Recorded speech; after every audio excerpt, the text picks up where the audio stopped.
My name is Pina. I am the CEO of Pina Oil and Gas. I own a mansion in one of the biggest estates in the world. I have a garage of cars. The leased car worth $1 million. I have investments spanning real estate, technology, finance, and beyond. Did I just get this overnight? No. This is my story.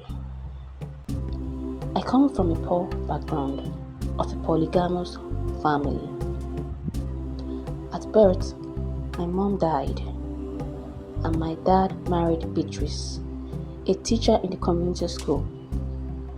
I grew up not knowing what a mom is to her child.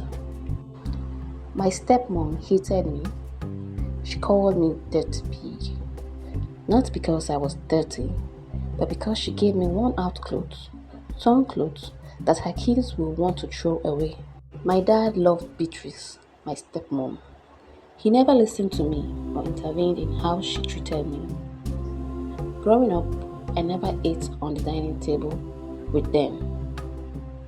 I was given the smallest portion of food, and most times I ate their remnants. My stepsister Shola, who I was a year older than, would always remind me that I had no mom and say I was their house help and not their sister. My two stepsisters and brothers were very lazy. They were never serious at school. Even our dad would save the much he could just to get the best for us. He would save all this from his farm plantation. At night, I slept on a mat placed on the floor, since the bed was occupied by my siblings. After all, I wasn't considered as their own. Beatrice, my stepmom, a teacher in the community school, had her ways of always making my headmaster send me home for not paying my school fees. When dad gives her money for the children, she would pay all her kids' fees and leave mine. After all, I wasn't hers. When I discovered this, I had to start hawking from Miss Dola, a neighbor in the hood, who admired me from a distance but couldn't do anything about what I was facing. She then offered me things to hawk, which helped me to save for my school fees. Is this all about me? No.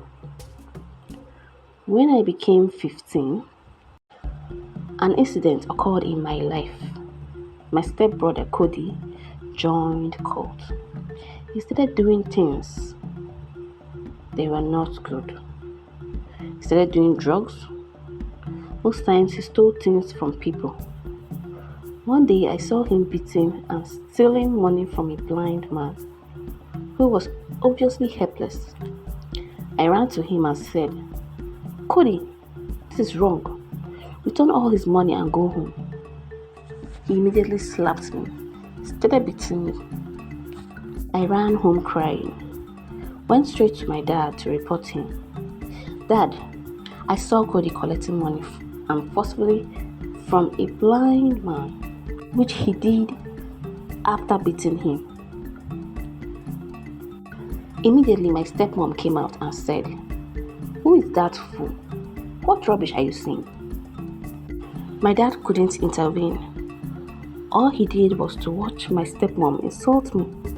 It was as if my dad was hypnotized and scared of her. He never questioned her behavior. Most times I would ask myself if he was truly my dad. The next day I fell ill, since I was the only one doing most of the house chores. Besides, no love was shown towards me. I went to my dad to tell him how weak I felt and needed urgent treatment. He then said to me, "My daughter, there is no money for now. Please go and drink water. Sleep, you will be fine." Some minutes later, Shola, my stepsister, came to Dad and said, "Daddy, I want to buy a new clothes for myself from Mr. Abdul. Please, can you give me some money?" He then said, "Well," immediately, Mrs. Beatrice cut him short and said, "Oh yes, my husband, let me get that money you kept in the cupboard and give her. She really needs to look good for us." Mrs. Beatrice brought the money and gave her daughter. Shola came to me and said, "Well, my dear, the earlier you understand you don't belong here and go, the better for you." She laughed afterwards. I cried. I really felt rejected like never before. Immediately, I wore my slippers, packed some few clothes to see if I could go stay with my friend Kira and also get some treatments. As I was leaving, Miss Beatrice saw me and said, "If you step out of this house, don't ever return." I had no choice. I left. I went to stay with my best friend Kira. Her parents welcomed me and told me to stay for as long as I wanted to, provided that I would help them with their house chores. Kira was from a very wealthy home. She had everything a child would want to have as a kid. Kira, 15, had a brother, Jeremiah, who was 25 at that time. He would always come to me at night and force himself on me. He would threaten me and say, if I disclose what he did to me to anyone, he will make sure I leave and never come back. I was scared, knowing I had no place to go to. I had to endure it all. Jeremiah started giving me pills to take. He would say, if I don't take them, I will get pregnant and he would deny the child. Obviously, his parents would throw me out. I suffered. I tolerated this till I became 17. I then got admission to study pharmacy. Kira's parents were nice to me. They funded my tertiary institution fees for the first year session. Since I got smarter, I knew I was being molested in the house. I told them I wanted to relocate to the hostel to stay. Jeremiah got angry and went to tell his parents that I have started sleeping around with men and needed more privacy. And that was the reason I said I wanted to go to stay in the hostel. He even went to show them the pills, the contraceptives he brought for me to be taken all the time. He showed this to them as proof of what he told them. Kira's mom got annoyed and sent me away. Kira wasn't there to defend me because she was sent abroad to further her studies. I was again stranded. I went to stay with the school church free accommodation. I managed to survive there while I went to school. I suffered. The feeding mode was very poor. We ate only once a day, and most times the food was small, very small. I carried on till I finally met Mr. Cohen, a British constructor, whom my little kind gesture towards him changed my life. Mr. Cohen was a known asthmatic patient. One day he was going home. Obviously, he inhaled something that made his attack to start. He wasn't feeling too well when he passed me, and I noticed how he breathed and walked. So I immediately followed him. I watched him enter his car, but the car engine didn't start at all. From afar, I noticed he was jerking. I knew something was wrong. I ran to his car, opened it, not knowing where to start from.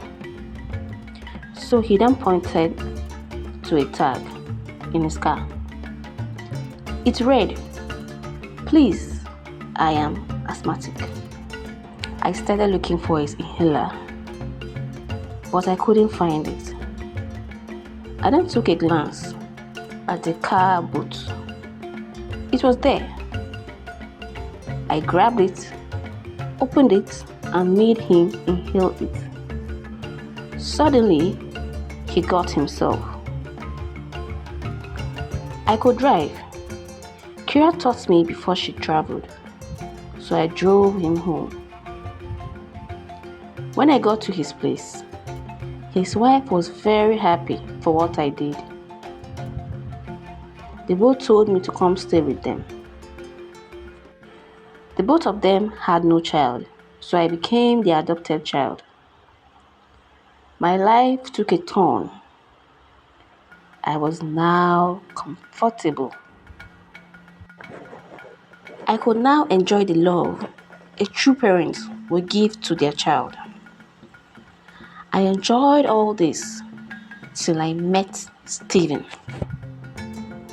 When I became 20 years, a year before I graduated, I fell in love with Stephen. He was my best friend, a schoolmate, but was from a very poor home. I loved him so much that I did everything for him. I even paid his fees. Yes, I did that. He would say he loved me so much and would die for me. Little did I know Stephen was just a gold digger. Who knew I stayed with Mr. and Mrs. Cohen, the rich business mogul and oil magnate? Stephen told me he was from a poor home. Yes, he was. But the truth was that Stephen was only there to extort from me. 6 months into our relationship, Stephen would fabricate stories of how his mom was ill and needed urgent treatment, including surgeries, just to get money from me. The funny thing is that he never allowed me to speak to any of his family members. He would always say, "My mom worries a lot. If she finds out you are the one helping me, she will feel bad and want to find means to pay you back, which will worsen her health condition." Before I knew it, Stephen started asking for outrageous amounts that I even started stealing from Mr. and Mrs. Cohen just to make him happy. Things I stole include Mrs. Cohen's jewelry, ornaments, and their money. I never knew Mr. Cohen knew I was stealing from him. One day he called me and advised me to stop misusing his money. I didn't know he was only trying to make me realize he was observing my recent behavior. I kept giving Stephen all he asked of me. It was like I was hypnotized. A year later, I got pregnant for Stephen. I was 3 months when I realized it. I then told him about it. To my greatest surprise, Stephen told me that he would only accept to marry me if I killed Mr. Cohen and got most of the documents he had and his assets. I liked Mr. Cohen and his wife. I never wanted to do wrong, so I told him that I wouldn't do such. This got him annoyed. He said, "If you don't do this, then this would be the end of us." At this point, my eyes opened. It was as if something fell off from my eyes. I could see a different Stephen. Then I told him that I had already done much for him, so he shouldn't be ungrateful. I left for home.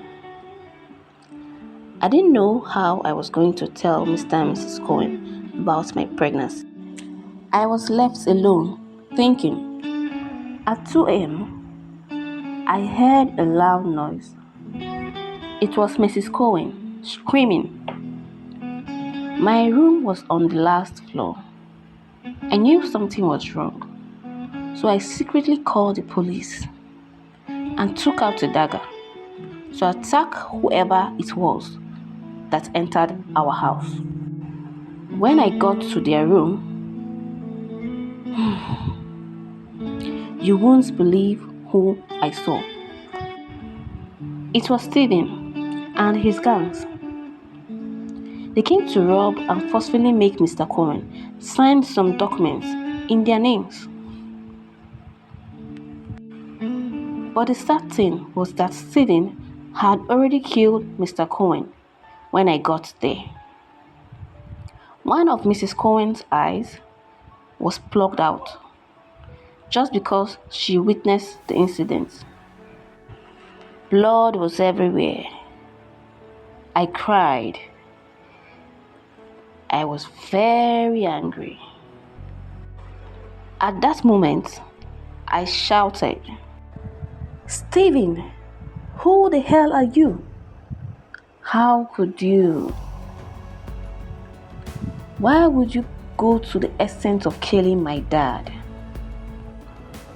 Stephen came close to me and spat on my face. He then said, "You are a loser. You are not wise. Do you think I ever loved you?" Well, I didn't. I did not for a moment. I only came close to you because of what you had. What I knew you had was what drew me close to you. You foolish mother of a bastard. This pissed me off.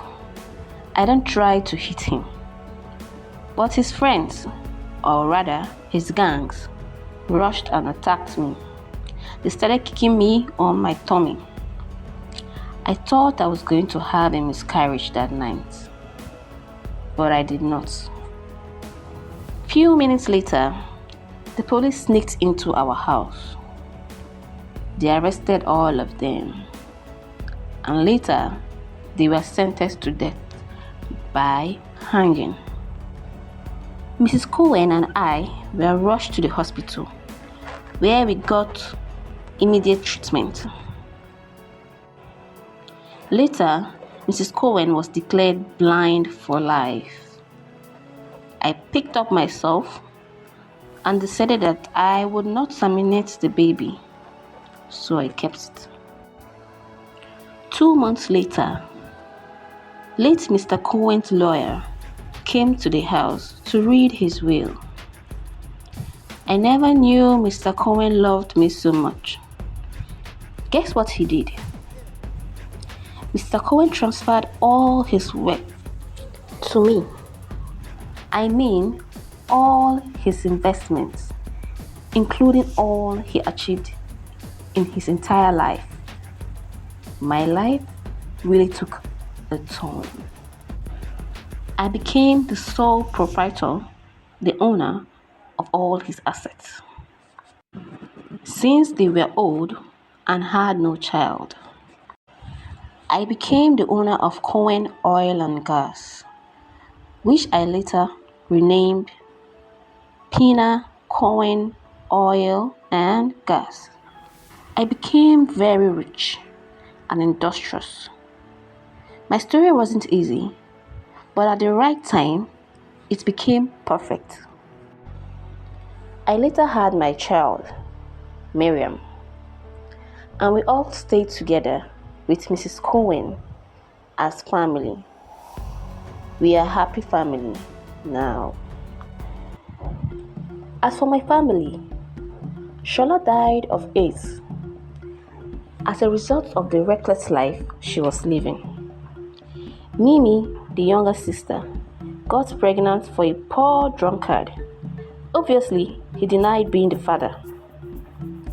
My dad passed away after knowing that Chewy, my stepbrother, was shot during a bank robbery he embarked on. As for my stepmom, she lost it and was sent to a psychiatric hospital.